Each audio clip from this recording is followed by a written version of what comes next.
Hello and welcome along to the return of Talking Sport. We're back bringing you the series in its second iteration, organized once again by 11 Sports, this time in partnership with iSport Connect. My name is Sid Kohli. I'm a TV sports presenter and producer, and I'll be your host for this series, which will feature a set of unmissable sessions, starting today with how broadcasters can break the mold for the existing sports rights model. This, of course, in light of changing consumer habits in a rapidly evolving and highly fragmented market. Now, if you joined us in the first installment of the series, you will recall we had thought provoking discussions on sports broadcasting, the future of global sport, as well as virtual opportunities. And now, as the dust begins to settle, we bring you the 2.0. As this series of Talking Sport will not just explore the implications of the ongoing pandemic, but we'll also look ahead to how sport will shape up in the coming months. First and foremost, we hope that you and your families are safe and well, and we thank you once again for joining us this afternoon. Now, this series will take place every 2 weeks and will include panel discussions on sustainability, governance, sports tech, user-generated content, and diversity. Now, the pandemic has changed the ways in which we consume content and also ways in which broadcasters produced and distributed it. So while content has evolved, what about the sports rights model? Will we see a significant shift from fragmentation to consolidation? Where do tier 2 and tier 3 sports rights figure in the new ecosystem? And do broadcasters and stakeholders exit their existing silos and become more collaborative? And if so, how do they break the mold? These are some of the questions we'll be looking to answer today in the company of what is undoubtedly a stellar panel. Joining us today, we have fresh from a rebrand in the last few days, Mark Watson, Executive Chairman of 11 Sports. Hello, Mark. Hello, good afternoon, everybody. What can you tell us about the rebrand and the relaunch? Well, first of all, it's going very well. We love our new brand, even though I say so myself. Look, 11 Sports is 5 years old this year, and as anyone in this business knows, it's not an easy business. So we're proud of that fact. The business is growing exponentially, and we've turned our first profit at the group level, so we're a profitable business as well. And 5 years old, we thought this is the right moment to upgrade and update the image a bit and really focus on the next 5 years. And our plan for the next 5 years is to really energetically pursue the digital opportunities that we see around the world. So this was the right moment for us to show a new face for 11 Sports, and you can see it in the new brand.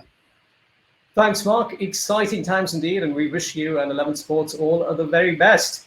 Next, dialing in from Richmond in London, we have Dhaval Ponda, Global Head Media and Entertainment at Tata Communications. Hello, Dhaval. Not the best time to be in London. The weather has been absolutely atrocious. How have you been keeping cool in the heat wave? Hey, good afternoon, Sid, and hello, everyone. After spending probably an entire year complaining about no sunshine, I think everyone here is complaining about excessive sunshine. And in the middle of that, I think most people had some thunderstorms yesterday as well. So yes, Sid, I think endless Zoom and team calls is keeping me sort of occupied. And of course, a stroll here and there in the evenings. But great to be on this panel today, Sid. A tad bit unorthodox, but whatever floats your boat, Dhaval. Next on board, we have Andy Goldberg, Director of CBS Sports. Now, for those of you who aren't aware, Andy Goldberg is a bit of an institution in the world of sport broadcasting.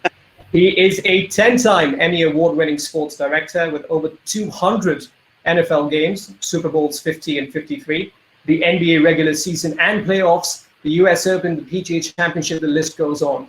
So good to see you, Andy. I'm going to put you on the spot there for a second. Out of all the events that I've just listed, which one was the most memorable for you?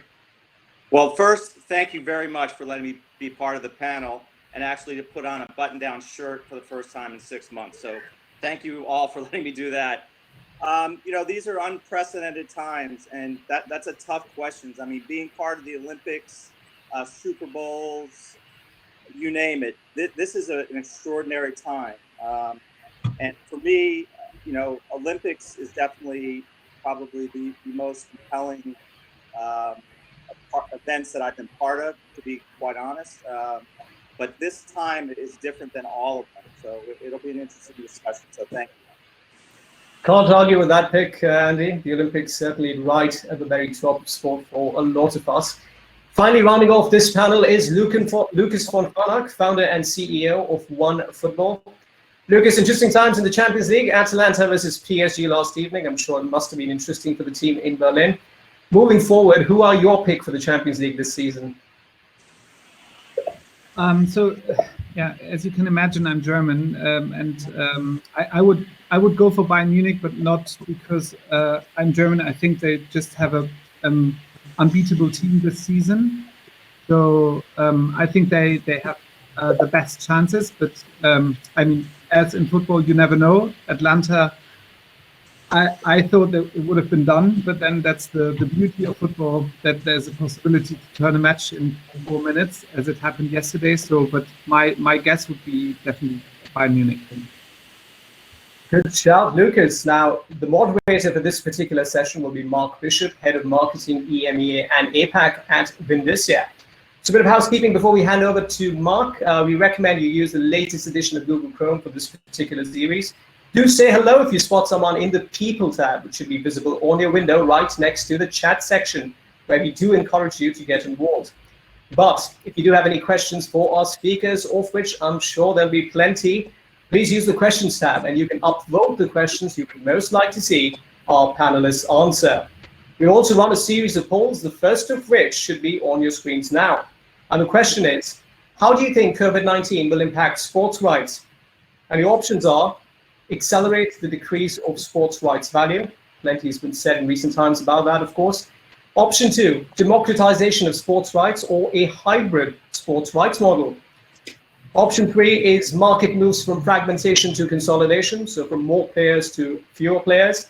And finally, option 4 is no effect at all in the long term. So please do participate in that poll, and we will reveal the results a little later on. One final tip before we move on to introduce the session: you will find a bell icon on the top left of your screens. To mute any incoming notifications and to avoid any distractions, please do click on that bell icon now.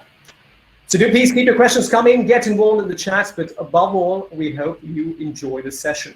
This one should be an absolute cracker. Well, that's all from me. Mark, the floor is yours. Perfect. Thank you, Sid. A superb introduction as always. Much appreciated. Set the scene there perfectly, so I won't take up too much more time talking about the session itself. I mean, obviously there's an appetite for sports that's returning, albeit in a very strange and different way for both broadcasters and the fans themselves. So hopefully we'll explore both some of those challenges and opportunities that broadcasters have got to perhaps pivot or use up new technologies or ways in which to share sports with their fans. So firstly, I'll kind of start with a fairly broad question, and we'll kind of work around the panel, looking really at how the big elephant in the room, that COVID-19 has shaped the way that you kind of look at sports broadcasting now, both from your own kind of personal experience with the businesses you're working at. So I'll probably start with you, Mark, if that's okay. Sure. Yeah. Well, look, there's so much that you could say here, but I'll pick out a few points. I mean, from a business point of view, we've seen that in the sports sector, value can fall away very quickly. And although sport has come roaring back, I think that's true.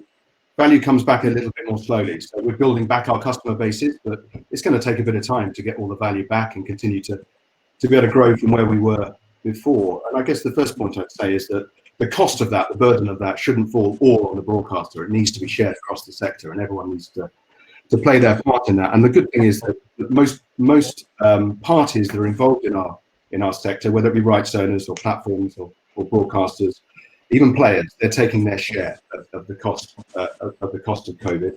I think there's no doubt that as a result of it, all of those parties, particularly broadcasters, are going to have to be more innovative in their approach to reach audiences and to build revenues. So that's the first thing I'd say. The second thing I think is that sport has demonstrated that it is extremely resilient. It is showing its core intrinsic value. And I'll just give a couple of examples. I mean, you would never have believed that that there would be a really captive appetite and big appetite to watch football without crowds. I'm not sure I would have believed it. But actually, so far, that's not true. And I think we'll talk a bit more about that maybe later in the hour. But audiences have come back. And as long as the broadcaster is creative enough in how they're presenting their games and their matches and their coverage and doing the stuff they need to do in production, audiences are responding generally positive to it. So that's, you know, that's amazing. That proves the core value of sport, I think.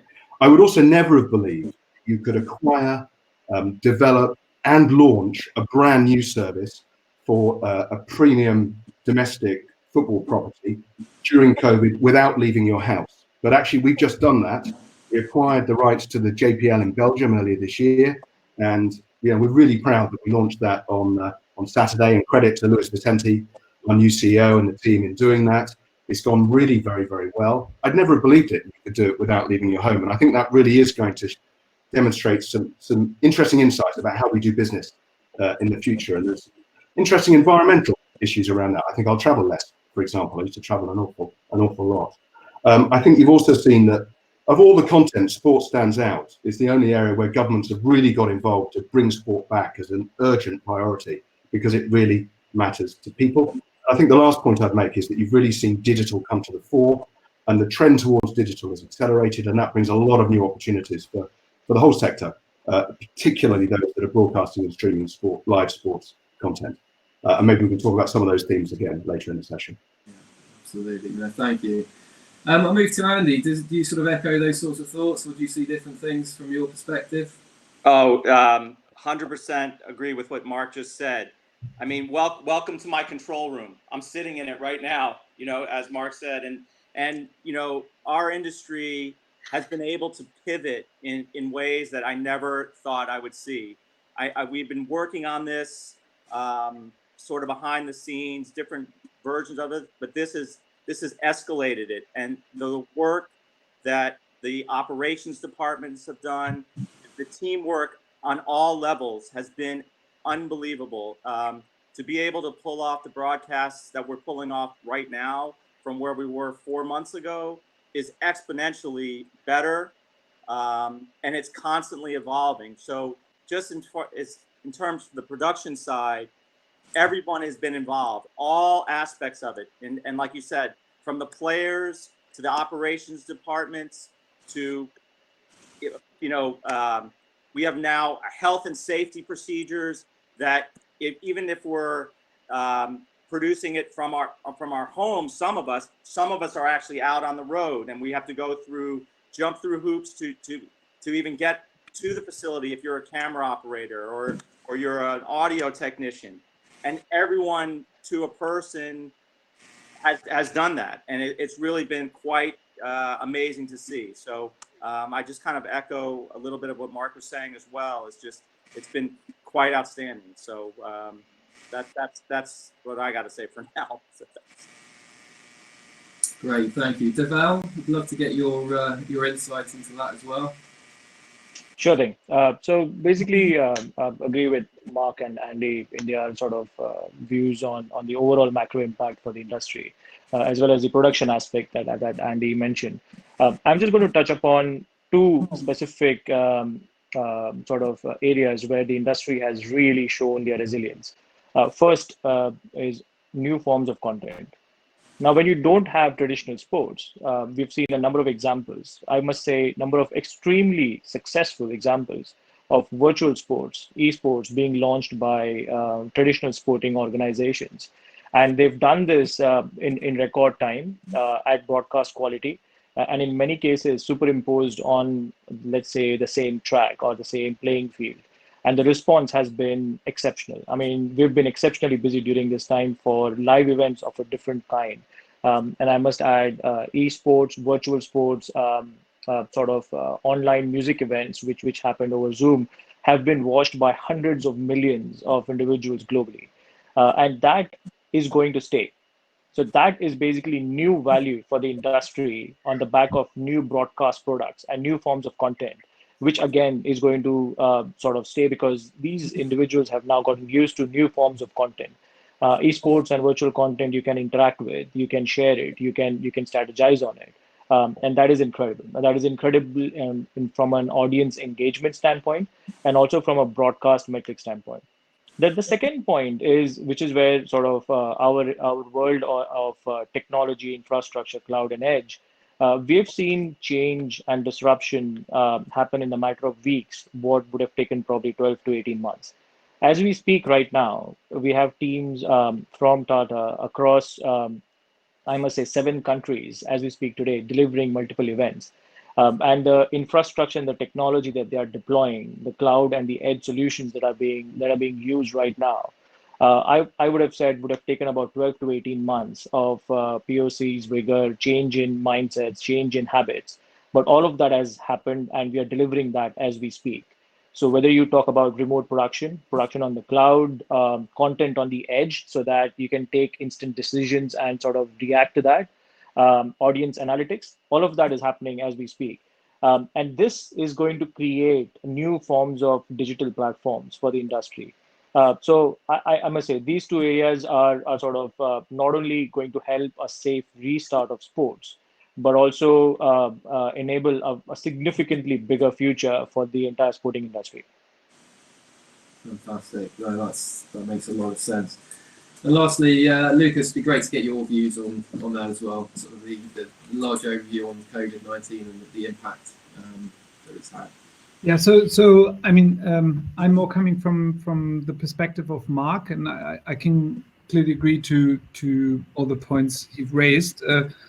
And going to the poll, I think, you know, my views, it's actually multiple answers. It's not just one. So because what I definitely see, and I think Mark, you can share that too, that there is a decrease of sports rights value. Yeah, the question is that sustainable? Question mark. But definitely there is a decrease of sports rights value, and the challenge I see here is that it's good for the ecosystem in terms of an adjustment of pricing, because you see that most of the rights holders actually are overpaying on rights, and it's very challenging to get a return on investment in a certain period. So that makes it easier for the rights holders, literally, you know, to get to profitability on the rights they acquire. The challenge I see is that because of the fact that it was inflated and the prices were too high, these price reductions and cost savings won't be passed on to the customer, because the adjustment is happening between the rights holder and the rights owner. So that's the second thing. And the last thing I would say is, because of the fact that rights are getting far cheaper, especially the long tail will become far cheaper. The tier 1 rights in tier 1 countries remain or will be adjusted a little, but the mid and the long tail will get cheaper. That there we will see an additional fragmentation, because the big rights holders won't add, you know, mid and long tail, and so it's going to be more and more small players coming into the market, which is, so to say, from a consumer perspective, actually not the best outcome. So same prices and more fragmentation. That would be my kind of hunch on the impact of COVID, coming from a consumer-centric perspective with OneFootball. Interesting. Mark, would you agree with that? I mean, obviously you deal a lot in rights and so on. Look, I think, you know, we've probably got to separate out the short-term impact to the longer term. We know what the short-term impact is, and there's a lot of pressure on values for sure, a lot of pressure on people's businesses in this sector. But, you know, most parties, as I said, are working together mostly to work through that. Longer term, I think nobody knows what the position is going to be. Sports rights values have been remarkably resilient over the last 20 years and have continued to grow. And, you know, in the end, they're a function of competition. That's really what drives the values of the sports market. And competition will always come and go, as it hasn't in the past. And sports, I think, will always be attractive to new companies coming into the marketplace for a very simple reason. Sport is very powerful. You know, for a broadband company, we started this strategy when I was at British Telecom years ago. You can use live sport to sell products like broadband. People wouldn't have believed that 15 years ago, but it's completely true. And there's a lot of value in there if you do that. And I think the question is, for the industry is, can you continue to unlock all of that value in a fragmented world? And that's particularly true of those in the OTT space, because OTT will continue to grow. There's no doubt about that. And we're going to, at 11, going to take our share of it. But you've also got to make sure you unlock the rest of the value in the marketplace, whether that's selling subscriptions to a big retail giant like Amazon, or selling mobile tariffs or broadband or whatever. You need to be able to capture that value. That's very, very important. I think in the future, people are going to have to be more innovative. I think if values are going to grow, then rights owners are going to have to be more, it's going to have to be a partnership between rights owners and their rights holders, broadcasters and streaming companies. They're going to have to be more flexible. And often rights, I won't call any out, but often rights owners are simply not flexible enough with their broadcasters and with the deals they do to allow them to develop and innovate their products and find new revenue lines, because we're going to have to find new customers and we're going to have to find new revenues. But if rights owners do that, if they can maintain their own cost base, particularly the cost of talent, particularly at the moment, players and so on, then I think there is the opportunity to innovate and for the market to grow. And if you do that, then there's no reason why over time rights values can't continue to move positively. Good stuff. No, that makes a lot of sense. So just looking back, actually, when I was on a webinar a few months ago, we were talking about, okay, what do we do now there's no sport? How do we keep people engaged? And we've obviously moved past that now. We've seen the USPGA, which was one of the most watched events of the past year in terms of golf. The NFL's returning. We were just chatting about the Champions League. So I'd like to kind of drill in specifics around perhaps how broadcasts have changed to adapt with no fans, either in the stadium or on the golf course or whatever. And Andy, I'd love to get you've got a wealth of personal experience in the kind of broadcast side of things. I'd love to get see whether your mindset has almost changed now around the new kind of paradigm with no fans on the scene. Yeah, it has sort of made everyone rethink, and the first thing that came to mind when this was all starting is with no fans there, the biggest, I don't want to say concern, but the place where we felt like we could enhance the most is audio. We were concerned about it in some respects, but we were excited about it as well. So that part of it has been a major sort of talking point, that we're able to bring people closer in, because you can hear things now, that some good, some bad. We've had enhanced audio in stadiums to add presence. There's been some stadiums where in the very beginning, they were kind of playing with it. And I think the Bundesliga was one of the very first to sort of come on board and try different things. So everyone's been watching how and taking bits and pieces. As far as coverage goes, in terms of visually, yes, we've altered some of it. We're able to place cameras and go to places that we haven't been able to go before because of fans being there. We're trying to make it a little more intimate now, which in some respects has been a great thing. Because if, for instance, the NBA here has really done an amazing job of doing that. Where there's angles that we have not seen in an NBA arena before because of this. So it definitely is evolving. Some good things, some bad things, but it has made people start thinking again on how we do this. And it's actually a lot of things are going to come out of this that I think will continue even when this is under control. So it has been exciting. So we're constantly thinking about that. And those are just a few of the things.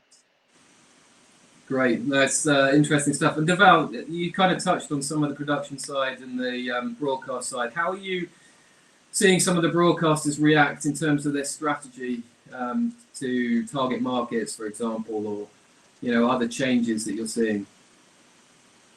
Sure thing. So we've worked extensively with broadcasters in North America, Europe over these last 4 to 5 months in order to understand two things basically. How do we safely restart events? And there are different regulations in almost every country, but there are constraints on the number of people that can actually be at the venue. There are constraints in terms of, and by default, that actually puts an enormous strain and a different requirement on your production workflow. which means that how many streams that you can come sort of get out to the market, and how does that impact in terms of your digital viewership. So the biggest change that we have seen is almost majority of broadcasters are doing some form of remote production. So rather than sending in hundreds of people on site, we are seeing sort of a skeletal crew on site, and majority of production is actually happening in these specialist hubs.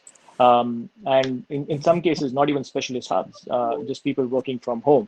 And all of that has been possible because of production tools moving to the cloud and then moving to an edge closer to where you live, which means that an editor can actually edit a live feed within a matter of milliseconds that goes back to create a finished broadcast product that is seen on a screen in a matter of half a second. And that's incredible. I mean, if anyone had said that we would be seeing sort of this level of remote production with tools on the cloud and on the edge, people would have just not believed it. So that is helping broadcasters basically start a number of events without having to send hundreds of people to these countries. And also, don't forget, when a crew travels even to sort of nearby country or from one state to the other in the US, there are lockdown rules that are changing all the time. I mean, we had a team that came in from Spain, and they had to look at a lockdown situation when they landed in London. So I think having the ability to do your work as a producer or an editor from your home is incredibly helpful, and it is giving that level of continuity.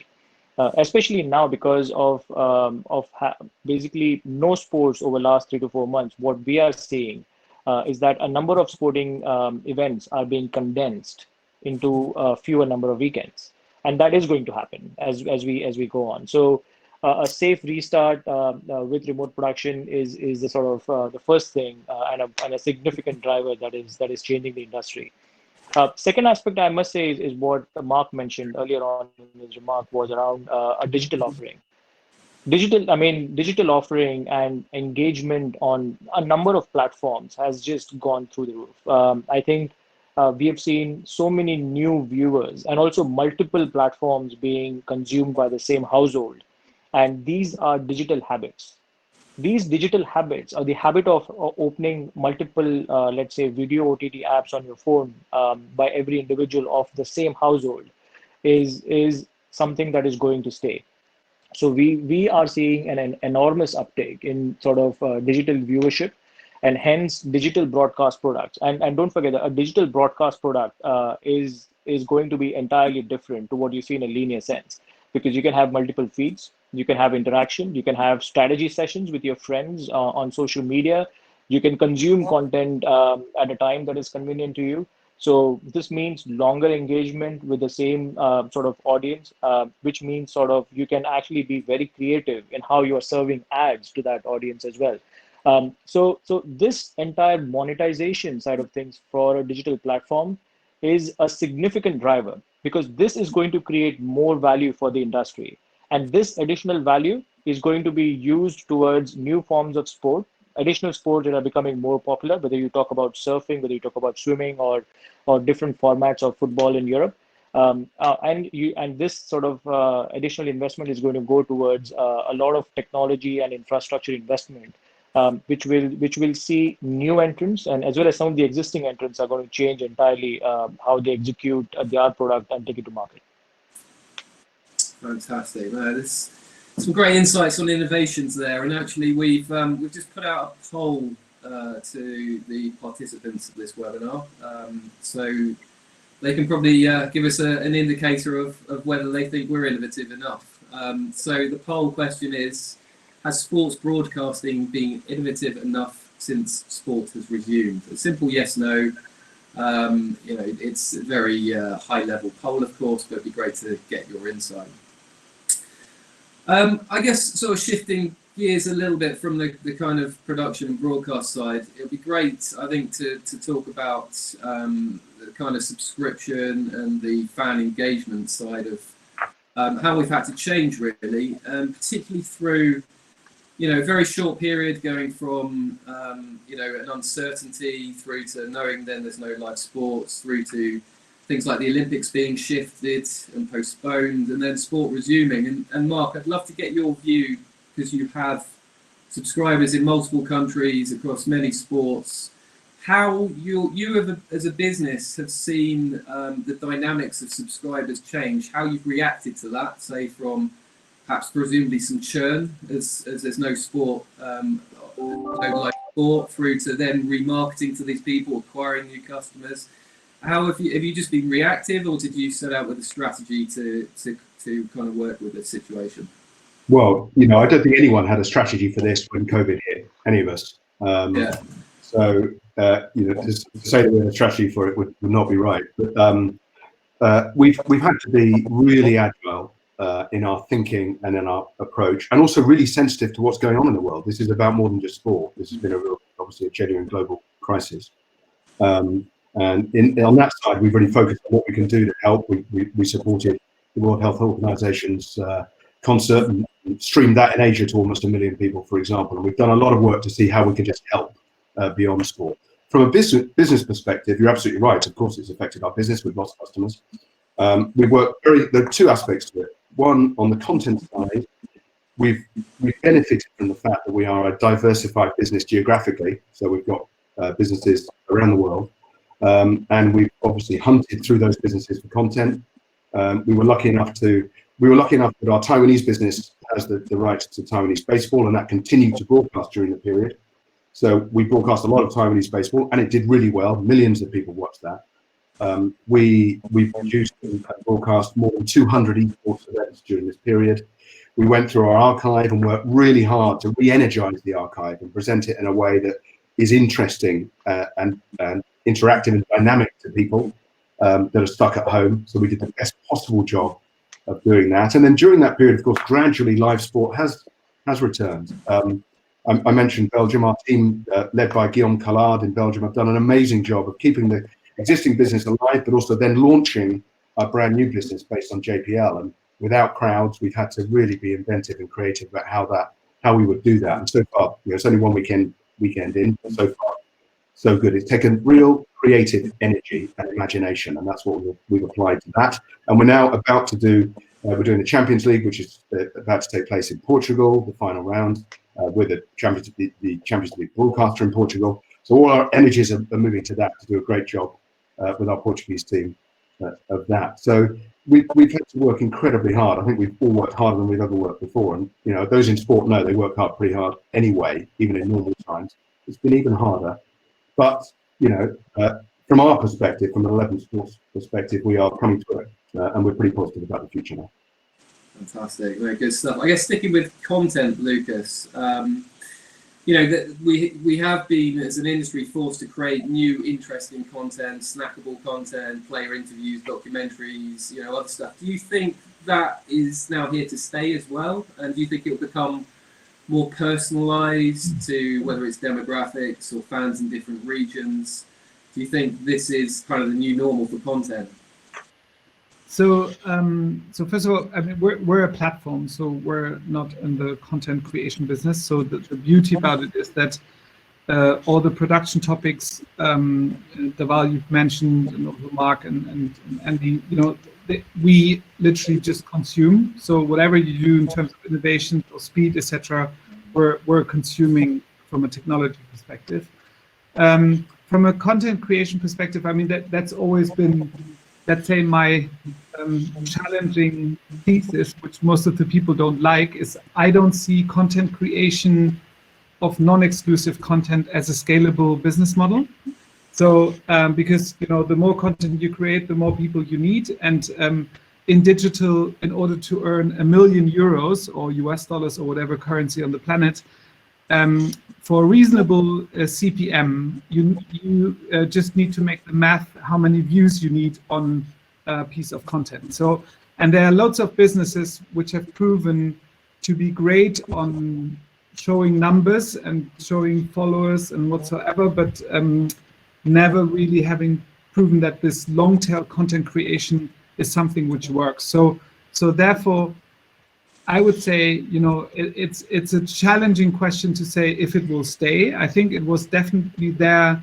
So lots of companies created more content and there was the necessity to create content in order to not lose all customers, because there was literally no content creation coming from the match or the sports itself. But I believe it was for most of the ones who are in the business a double down, because they had to create content because they didn't receive any, which they had to pay for, and there was not enough audience in order to watch it. So I think it, even though probably no one would say it, or no one would openly admit it, I cannot believe that it was sustainable. It was good to keep, let's say, 20, 30, 40% of the audience engaged, but it cannot be a long or midterm lasting model in terms of customer engagement.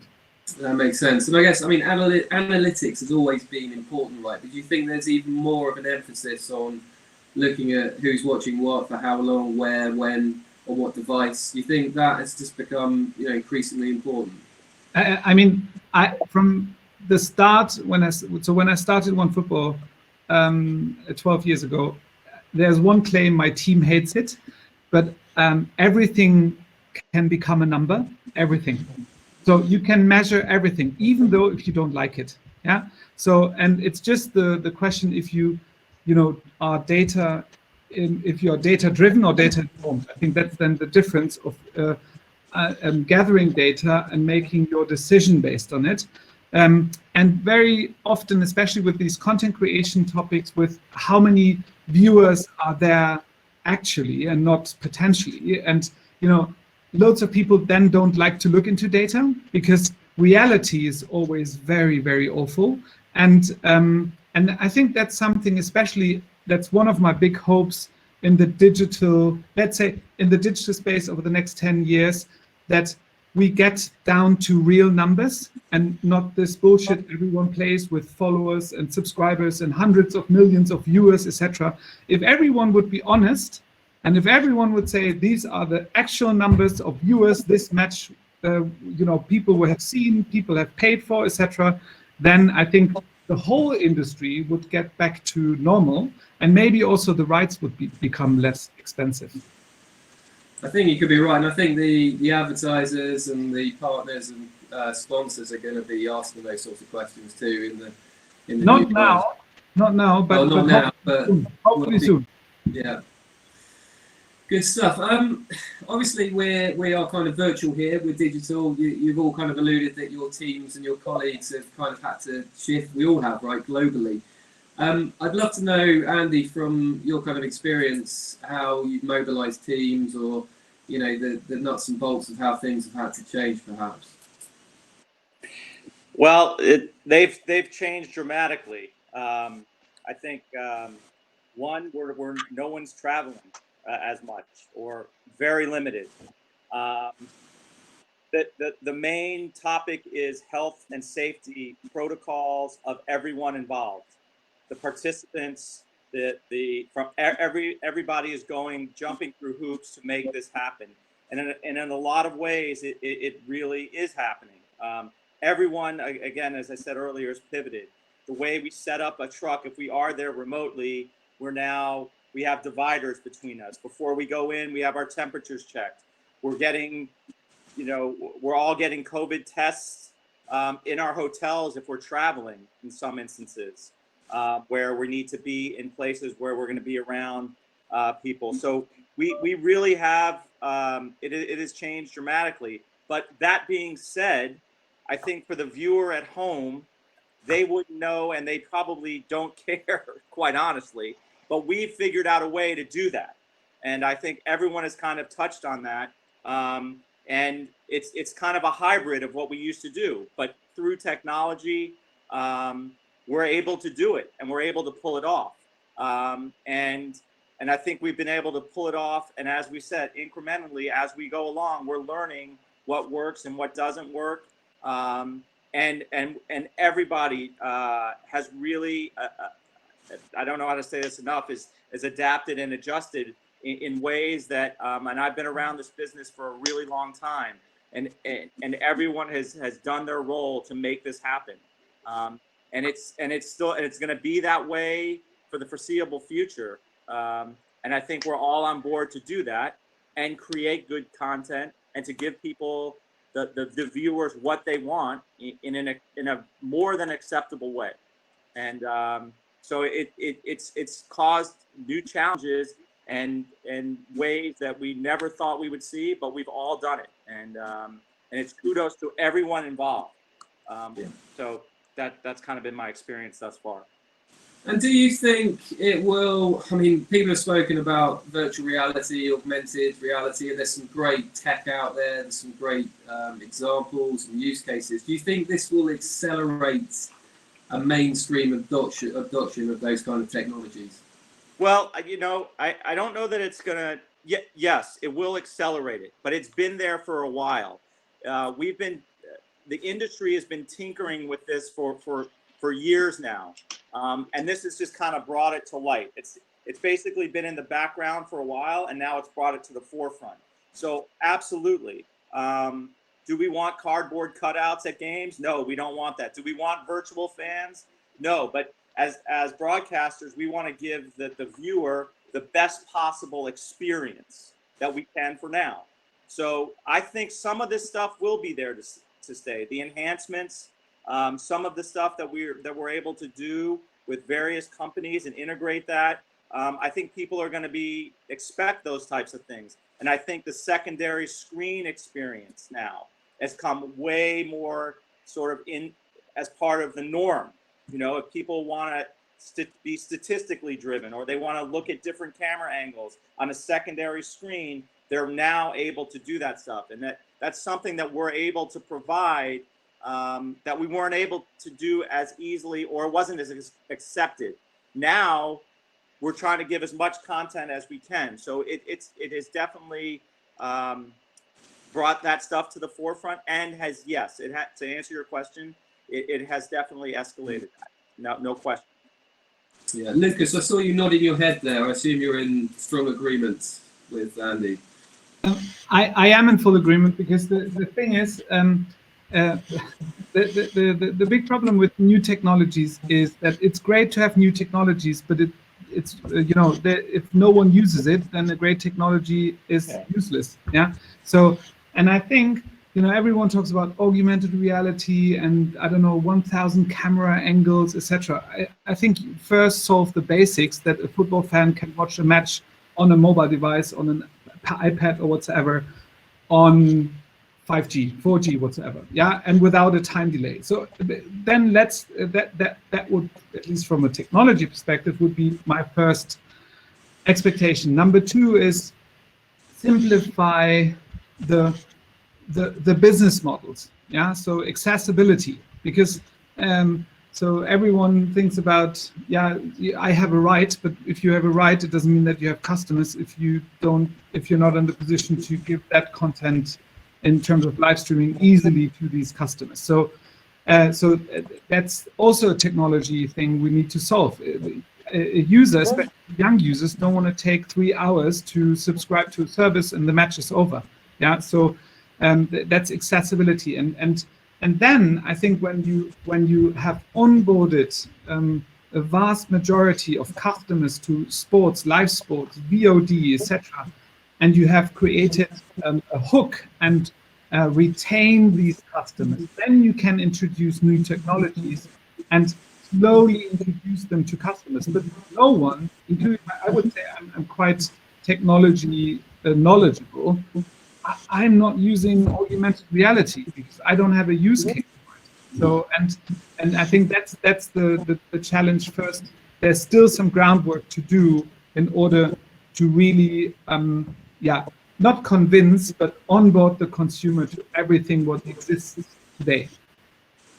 Interesting. There's actually a question. I've just kind of been monitoring these. And do you see voice technology playing an important role to engage fans, to create new, unique propositions? Is that something anyone's sort of come across in terms of, I guess, voice as opposed to video? It's quite novel. Yeah, no, I think that's an important one. Especially when podcasts are becoming so popular, people are getting used to sort of listening to commentary and sort of regional tracks. And and having, in many cases, different versions of the same commentary feed, which would be relevant for that particular segment of audience. So there are two things at play here. So one is, I think majority of sports now are available in a wide number of regional languages. And that is something which is driving more spectators, and it is also driving more engagement because people are able to relate to sort of any global sport for that matter. I mean, during COVID, we had actually carried South Korean baseball for North American audiences, and that was incredibly popular because that was the first sporting event on a television screen or an iPad or a mobile device in more than 8 weeks. So voice technology is something that is going to become more and more important. I think many a times innovations in voice technology are overlooked. Just sort of people are sort of obsessed with more on the video side, but we will see a number of changes on the voice technology side of things in the industry as well. Interesting. I mean, there's a real challenge here for sport because many traditional sports fans are quite resistant to innovation, and we see this. You know, you innovate, even you change your commentator, and you'll get a lot of you'll get a huge amount of feedback on that, negative and positive. And you start introducing technology innovations, and they can be quite resistant to it. They just say, get out of the way. We just want to watch the game. At the same time, sport has a real challenge, which is how to reach a new audience. How do you bring a new audience in? And that's the key. For me, that's the big challenge facing our industry, because you see many sports, I won't name them, and actually demographically, they've got real issues. So how do we do that? And that's, technology is not the answer on its own. You've got to look at how does technology improve the customer experience. It could be part of it. Distribution, to Lucas's point, that's incredibly important because the nature of consumption is changing. The way younger people consume content obviously is changing, and sport has to be reactive to that. And this is not just about broadcasters. Sports, the federations themselves have to look at their format to see whether it is doing a good enough job of bringing new audiences in. Cricket's quite innovative. There are others that I could mention that are pretty much doing the same thing that they were doing 10 years ago and expecting things to change, but nothing's changing. So the whole industry have to come together, I think, and really think about what we can do to bring new audiences in, and with it, new revenues and new opportunities. Very important challenge. Go ahead, Marcus. Sorry, Lucas. So, and to your point, Mark, 100% agree, but I believe this is even a broader topic. This is not sports industry related. So what the sports industry and all the leagues and everyone involved have to understand is that a 20-year-old has a disposable income. And that disposable income, he's using his services. 20 years ago or 30 years ago, there was only a football subscription. Yeah. But today you have Spotify, you have Amazon Prime, you have Netflix, etc. And those are flexible, cheap models which provide you with entertainment every day.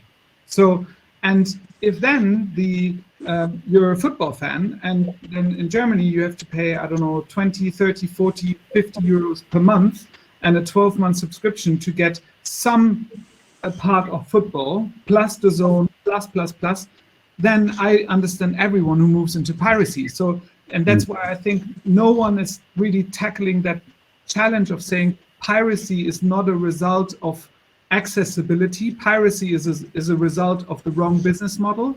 And especially because the young audiences have learned and grew up with entertainment services with full flexibility and fair price points. So, and our research showed that users will prefer to keep Netflix and Spotify and Amazon Prime over their beloved sport. So they would not throw that away for one category of sports.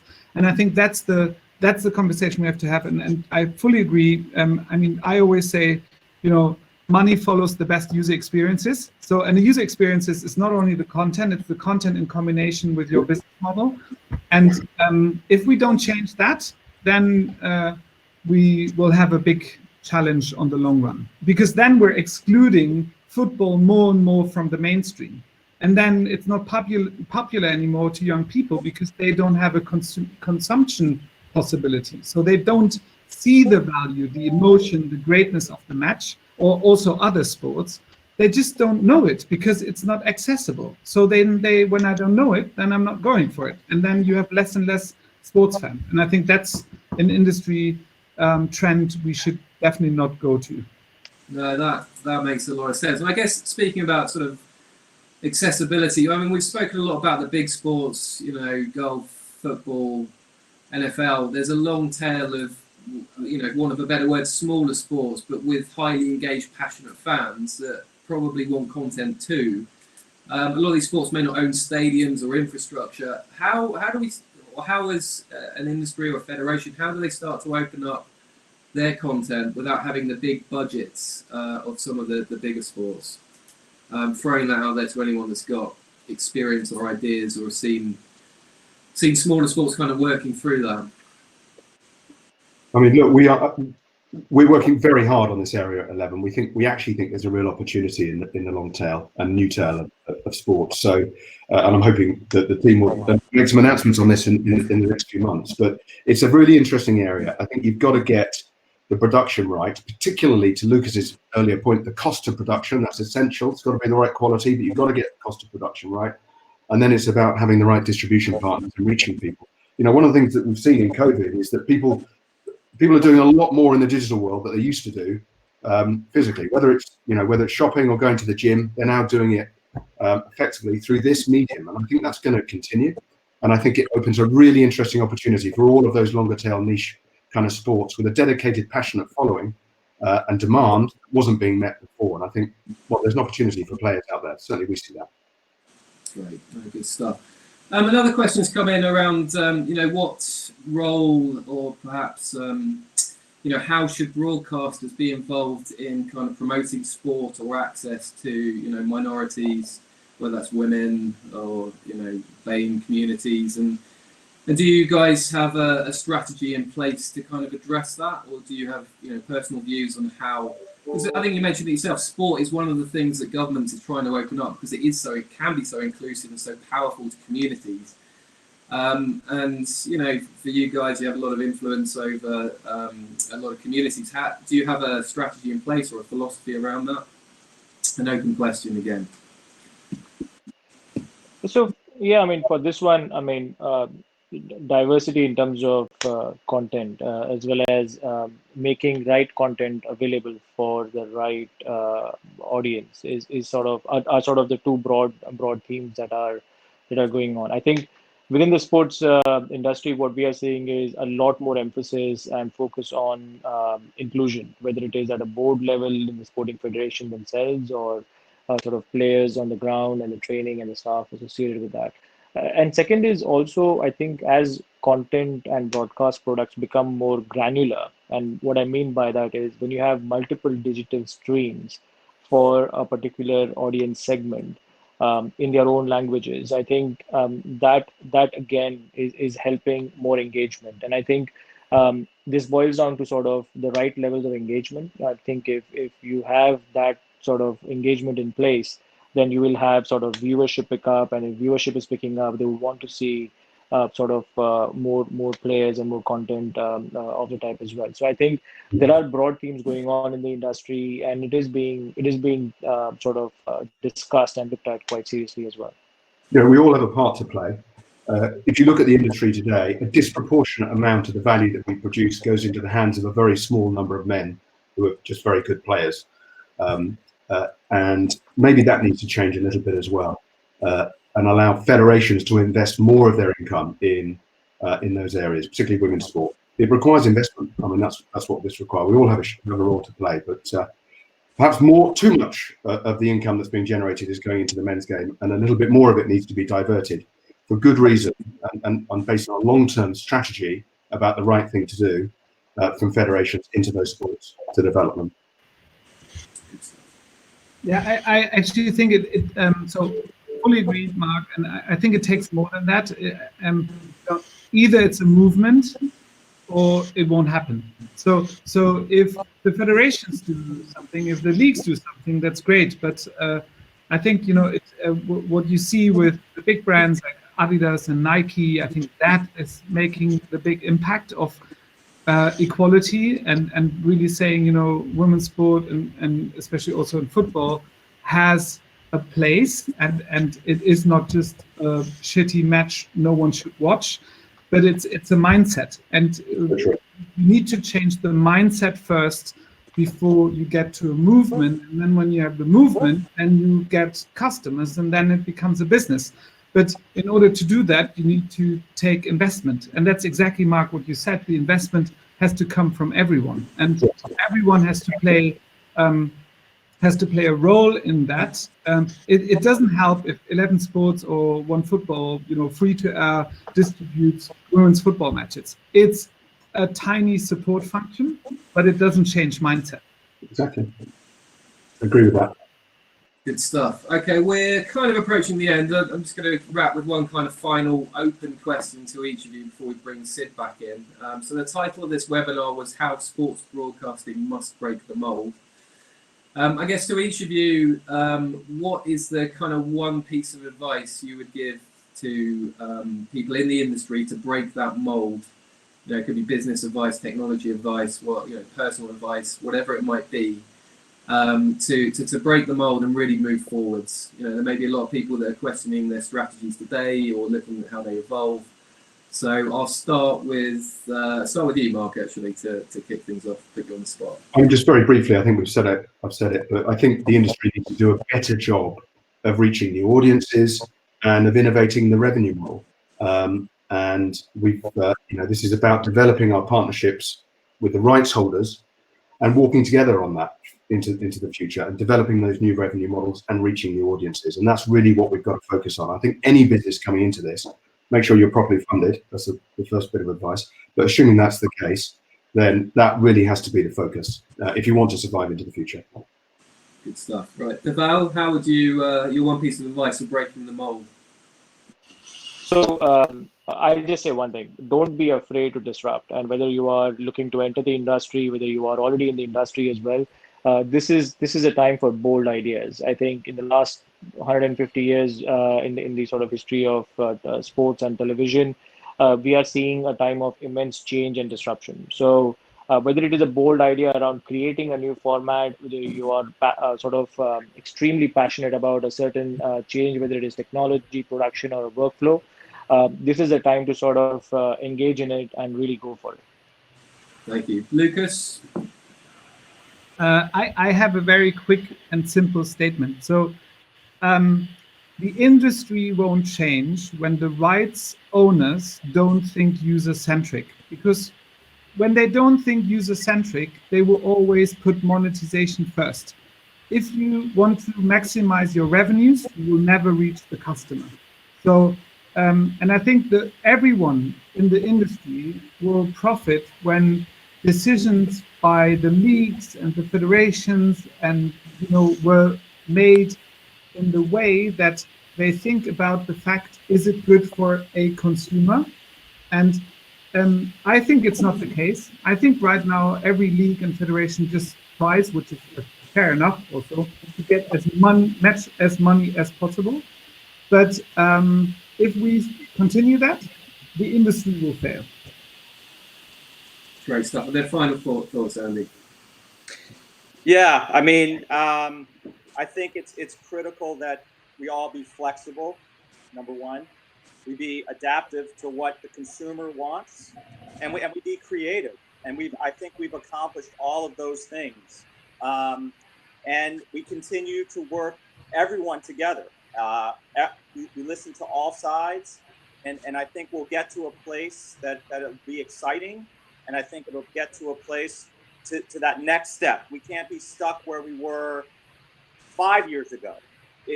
Everyone is, the viewing habits are going to change. They have changed, and their expectations. And I think that everyone in the industry is up to meeting those things, but we all have to work collaboratively. So thank you. Fantastic. Okay, thanks to all our panelists. I'll hand back to Sid. Great insights, made my job really easy to share your great and fascinating experiences, and I'll hand back to Sid. Thanks very much indeed, Mark, for an expertly moderated panel. And what a panel it was, have to say, a huge amount of insight and also a very high amount of engagement from the audience. We could have gone on a lot longer, but unfortunately, in the interest of time, we will have to leave it there. Quite a lot was unpacked during the session. I was taking copious notes, starting with Mark saying broadcasters shouldn't have to shoulder all of the burden or a disproportionately high amount of burden compared to other stakeholders. Dhaval coming in, talking about the acceleration in cloud and edge, and how something that should have normally taken 12 to 18 months has happened in a matter of weeks. Mark again coming in and saying sports rights have always been resilient in the past and will remain attractive to new companies moving forward. Andy spoke about how new angles in the NBA arenas, perhaps a new take on content, as well as the second screen experience, far more becoming the norm as fans become more and more stats driven. And finally, Lucas with his views on how the content creation of non-exclusive content perhaps is not sustainable in the long term. A lot of engagement from the audience. Speaking of which, let's revisit the poll we started the conversation with, where we asked you, how do you think COVID-19 will impact sports rights moving forward? 45%, almost half of the audience, believe democratization of sports rights or a hybrid rights model is the way forward, followed by 29% saying the market moves from fragmentation to consolidation, so from more players to a few number of players. And a measly 6% believe that there'll be no effect in the long term. So the overwhelming consensus appears to be there is change that beckons, and perhaps wholesale changes in the sports rights models moving forward. In the second poll, we asked you, as viewers, do you believe sports broadcasting has been innovative enough since live sport returned? And 56% of you believe it hasn't been innovative enough. Now, looking ahead, as we get close to wrapping up, I'd like to say a massive thank you once again to our panelists. Mark Watson, Executive Chairman of 11 Sports. My pleasure. Global Head of Media and Entertainment at Tata Communications. Andy Goldberg, Director at CBS Sports. And Lucas von Kranach, of course, Founder and CEO at One Football. A huge thank you as well to Mark Bishop, Head of Marketing, EMEA and APAC at Vindicia, for steering this conversation skillfully and making it enjoyable for us all. Thank you all for tuning in and being such an engaged audience. Please do join us for our next session, where we will discuss sustainability and how sport could indeed benefit the wider world, among other things, by reducing carbon footprint. That session takes place on Thursday, the 27th of August at 3 p.m. UK time. We hope you can join us then for what promises to be yet another engaging discussion. In the meantime, of course, you can keep across all of our Talking Sport content and information about the series on the 11 Sports Twitter and LinkedIn pages, as well as the iSport Connect social channels. Well, that's all from me. Thanks ever so much for joining us. We hope to see you soon. Stay safe. Have a lovely rest of the week. Thank you and goodbye.